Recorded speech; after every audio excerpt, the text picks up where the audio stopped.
Terminou há pouco a audiência no STF para discutir os repasses relacionados à Lei Candir. A norma prevê que a União compense os estados pelo ICMS que deixa de ser arrecadado com a desoneração das exportações. A audiência era para ouvir as propostas de solução da União e dos estados para um impasse.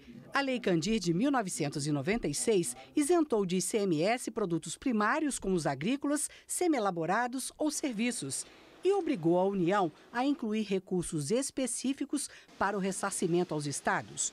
Mas até hoje os recursos não foram repassados porque a lei ainda não foi regulamentada. Segundo o cálculo dos governadores, a União deve aos estados cerca de 600 bilhões de reais.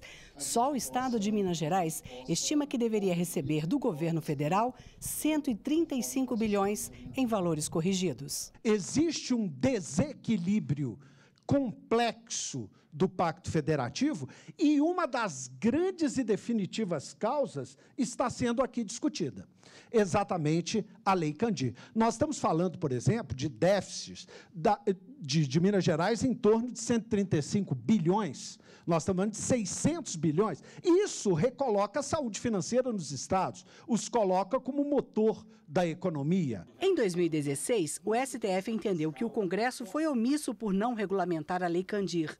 O ministro Gilmar Mendes deu prazo de 1 ano para os parlamentares editarem uma lei complementar sobre o assunto. Em fevereiro deste ano, o ministro decidiu dar mais 1 ano de prazo.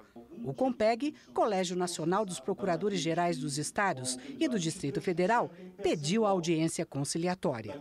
Ultrapassar praticamente a metade do prazo prorrogado, sem que tenha ocorrido qualquer avanço significativo no campo legislativo político, compreendi como necessária a presente audiência para pensarmos coletivamente e, quem sabe, equalizarmos os interesses envolvidos. O governador do Pará, Helder Barbalho, pediu primeiro que o governo apresentasse uma proposta. A União efetivamente possa apresentar uma proposta real, efetiva, de quanto ela e em que prazo a mesma pode fazer no que diz respeito ao passivo consolidado. Mas os representantes do governo reconheceram apenas o desequilíbrio fiscal e a necessidade de se passar mais recursos da União para os estados. Eu queria colocar a União à disposição, não só do Supremo Tribunal Federal, mas também dos estados, para estabelecer um diálogo construtivo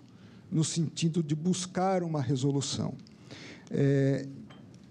Eu penso, salvo o melhor juízo, que nós precisamos reduzir a escassez. Já o advogado-geral de Minas Gerais, Sérgio Castro, apresentou a proposta dos estados.